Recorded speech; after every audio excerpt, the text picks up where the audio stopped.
মনে রেখো একটা কথা, যেদিন তোমার বিবাহ হবে সেদিন থেকে তুমি তোমার মাকে আর ভালোবাসতে পারবে না।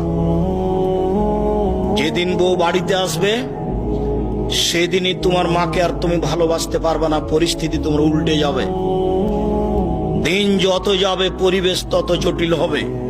এক সময়ে মনে হবে এই মাটির উপরে সবচেয়ে বড় শত্রু আমার মা। আর তোমার মা যা বলে সবই উল্টা কথা বলে, উল্টা বলে, এই কথাও ঠিক। আরে টাকা দিয়েছো তুমি ফল খেতে, টাকাটি তোমার মা তোমার বড় বোনকে দিয়ে পাঠিয়ে দিয়েছে। মা সেদিন যে টাকা দিলাম, ও টাকা খরচ হয়ে গেছে, কি করলেন? টাকা তোর বড় বোনকে দিয়ে দিয়েছি। আরে আমি আপনাকে ফল খেতে দিলাম, টাকা দিলাম ফল খাওয়ার জন্য, আর আপনি টাকা দিয়ে দিলেন মানে? অবাক। আপনার ছেলে আর আপনার বড় ভাইয়ের বড় বোনের ছেলে এক জায়গাতে খেতে বসেছে, তো আপনার মা বড় মাছের টুকরা আপনার বোনের ছেলের পাতায় তুলে দিয়েছে। এইটা আপনার বউ দেখেছে এইবার রাতে। হ্যাঁ, তোমার মা এরকম, তোমার মা তোমার বোনের ছেলেকে ভালোবাসে। আমি রান্না করলাম কষ্ট করে, বড় মাছের টুকরাটা তোমার বোনের ছেলেকে দিয়ে দিল, আমি এগুলো সহ্য করতে পারি না। কত কি! আপনি সন্ধ্যায় এসে দেখছেন আপনার মা বিছানে পেশাব করেছে, উঠতে পারে না, বিছান গন্ধ করছে। আপনি বলছেন, হ্যাঁ তুমি আমার মায়ের বিছানা পরিষ্কার করনি, আমার মায়ের চাদরটা ধুয়ে দাওনি। তখন আপনার বউ বলছে, তোমার মাকে তুমি দেখো, তোমার মায়ের বিছানা তুমি পরিষ্কার করো। ওই ঘরে ঢুকলে তোমার মা আমাকে অকথ্য ভাষায় গালি দেয়, আমি তোমার মাকে দেখবো মানে? আপনার মা অকথ্য ভাষায় গালি দেয়, এই কথাও ঠিক। নেন, এবার কি করবেন?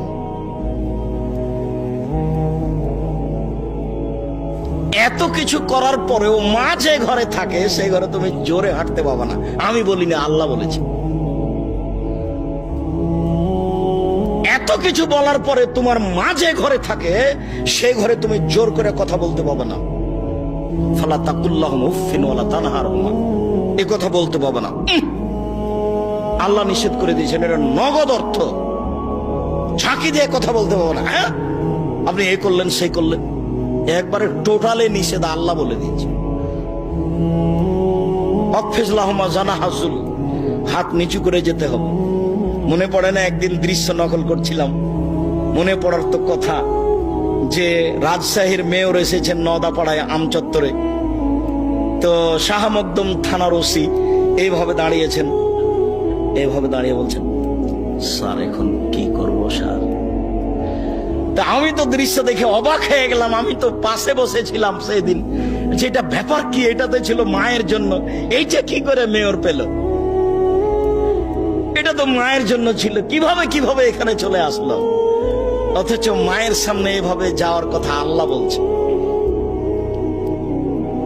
আবার বলছেন শেষের দিকে, অকুল রব্বির হামহুমা কামা রাব্বায়ানি সগীরা, হে আল্লাহ তুমি আমার পিতা মাতাকে ওইভাবে দেখো বাল্য অবস্থায় আমাকে যেভাবে দেখেছিল, যার কারণে আপনাকে আমি সলাতের শেষে সালাম ফিরার পূর্বে একটা দোয়া পড়ার জন্য পরামর্শ দিয়েছি, মনে আছে কি? রব্বির হামহুমা কামা রাব্বায়ানি সগীরা। আর এটা জন্য মনে থাকে, এর জন্য কি বলেছি বলেন তো দেখি? জাযাকাল্লাহ খায়ের। 2 রাকাত সালাত আদায় করতে হবে।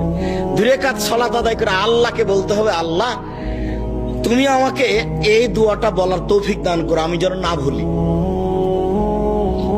সব সময় সালাত শেষে সালাম ফিরার পূর্বে রব্বির হামহুমা কামা রাব্বায়ানি সগীরা এই দোয়া বলার জন্য আমি আল্লাহর কাছে 2 রাকাত সালাত আদায় করে সাহায্য চাওয়ার জন্য বলেছি পৃথিবীর সকল দিনী ভাই বোনকে। সম্মানিত দিনী ভাই বোন, আল্লাহর নবী বলেন, চিরদিনের জন্য মায়ের অবাধ্য চলা হারাম, চিরদিনের জন্য মায়ের অবাধ্য চলা হারাম। এই বেটা শোনো, আরো তোমাকে সতর্কতার সাথে বলছি, তুমি বারবার পেশাব করছো, তুমি বারবার পেশাব করছিলে বিছানে, তখন তোমার মায়ের জন্য একটা জায়েজ ছিল একটু হাসি মুখে আঘাত করা। এই কত পেশাব করিস কেন রে, এইটা তোমার জন্য জায়েজ ছিল। এখন তোমার মা তোমার কোলে, তোমার মাকে তুমি এইভাবে বলতে পারো না, কি যে করি, এত পেশাব কেমনে পরিষ্কার করি, হ্যাঁ কি যে করি, যখন তখন পেশাব করছে, এরকম কথা বলার সুযোগ নেই।